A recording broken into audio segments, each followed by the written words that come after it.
উপন্যাস মাধুকরী, বুদ্ধদেব গুহের মাধুকরী। মাধুকরী উপন্যাসটা আসলে একটা মৌমাছির জীবনচক্র।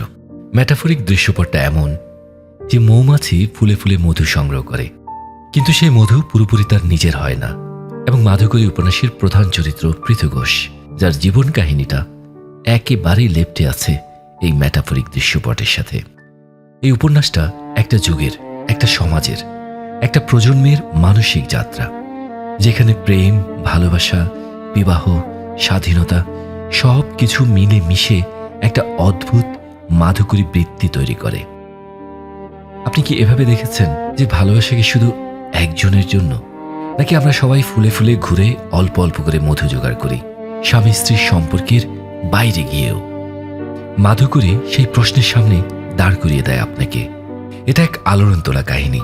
এটা এমন একটা সত্য যে আপনি স্বীকার করেন না, কিন্তু চুপি চুপি আপনি সেই জীবনের প্রত্যাশী কিংবা সেই জীবনটাই যাপন করছেন। এবং মাধুকরী সেই জীবনের একটা স্পষ্ট ভাষ্য। এটা এমন এক জায়গায় দাঁড়িয়ে আছে যেখানে আসক্তি আর বৃতৃষ্ণার মাঝামাঝি একটা জায়গা। উপন্যাসের নায়ক পৃথু ঘোষ, যাকে সবাই আড়ালে বলে পাগলা ঘোষা, কারণ তার জীবনের কোনো নিয়ম নেই। কখন কি করে, কার সাথে চলে, কার সাথে চলে না, এর কোনো কিছুই ঠিক নেই। পৃথু একজন ইঞ্জিনিয়ার, ধনী এবং অভিজাত বাঙালি পরিবারের ছেলে। ইংল্যান্ডে পড়াশোনা করা, কিন্তু সে সমাজের এলিট শ্রেণীর তথাকথিত জীবনযাপন একেবারেই পছন্দ করে না। সে চায় বাঘের মতো বাঁচতে, স্বাধীন, সরাট, স্বয়ংভর, কারো উপর নির্ভরশীল নয়, না নারী, না সংসার, না সমাজ। তার ভালো লাগে কবিতা লিখতে, গান শুনতে, বনে জঙ্গলে ঘুরে বেড়াতে। সে মিশে যায় সমাজের উঁচু নিচু সবার সাথে। মহচু, যে একজন মোটর মেকানিক, সে পৃথুর বন্ধু। শামীম, একজন ঘড়ি মেকানিক, সেও পৃথুর বন্ধু। কুর্চি, নিমু কাকার মেয়ে, সে পৃথুর প্রাক্তন প্রেমিকা। এই কুর্চিকে নিয়ে উপন্যাসের অনেকটা অংশ। এরপর আছে সাবির মিয়া, একজন মুসলিম, সেও পৃথুর বন্ধু। এরপর তার বন্ধুর তালিকা আছে দীঘাপাড়ে একজন সংসার বিভাগী, ঠুটাবাইগা একটা কাজের লোক, এবং গিরিশ দা, অবিবাহিত একজন অবসরপ্রাপ্ত মানুষ। এরপর আরও একজন আছে যার নাম বিজলি, এবং যে পেশায় একজন বাইজি। এরা তার সত্যিকারের বন্ধু। সমাজের তথাকথিত পার্টি, কেরিয়ার, সংসার, এই সব কিছুকে অবজ্ঞা করে পৃথু তার বন্ধু তালিকায় এদেরকে সন্নিবেশন করে এবং তাদের সাথেই তার সুখ দুঃখের বোঝাপড়া। উপন্যাসের অনেকটা অংশ জুড়ে যে মিশে আছে তার নাম কুর্চি, পৃথুর প্রথম ভালোবাসা। সে নিমু কাকার মেয়ে, কিন্তু পৃথু ঘোষের বাবার মৃত্যুর পর তার কাকা তাকে বিয়ে দিয়ে দেন রুষার সাথে। রুষা একজন ইংরেজি শিক্ষিত নারী, সুন্দরী, চাকরিজীবী এবং অত্যন্ত মিশুক, তবে সুখের পিছে ছোটা এক তৃষ্ণার্ত নারী। বাইরের পুরুষদের ইচ্ছা অনিচ্ছা তার কাছে খুবই গুরুত্বপূর্ণ।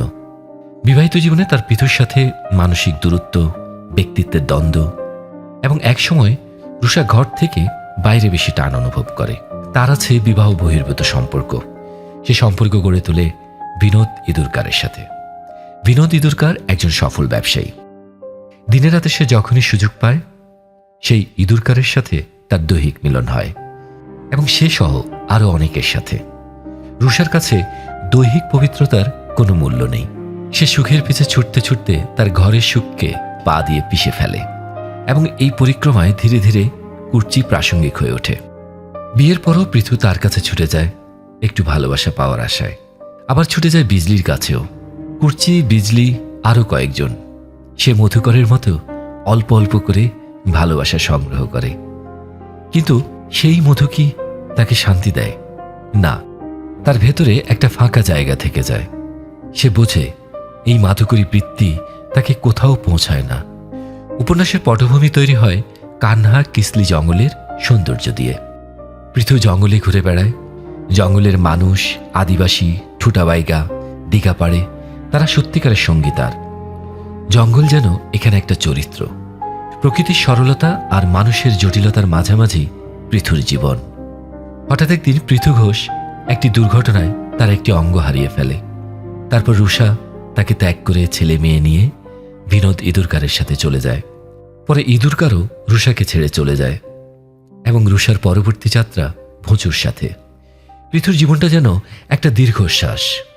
সে চেয়েছিল বাঘের মতো বাঁচতে, কিন্তু শেষে একা হয়ে যায়।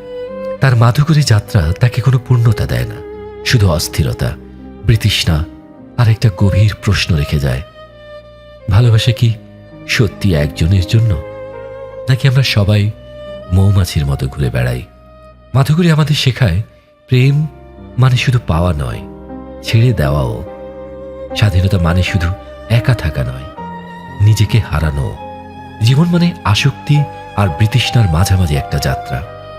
পৃথুঘোষ শেষ পর্যন্ত একসাথে থাকে না কারো সাথেই, কিন্তু তার জীবনের ভেতরে কুর্চি, রুষা, বিজলি এরা সবাই একটা জায়গা করে নেয়, যেখান থেকে কেউ কাউকে সরাতে পারে না। মাধুকরীর এই জীবনটা আমাদের অপরিচিত নয়, হয়তো গল্প আকারে অথবা সামগ্রিক একটা হাইপের মধ্যে বাতাসে এই গল্পের গন্ধ পাই।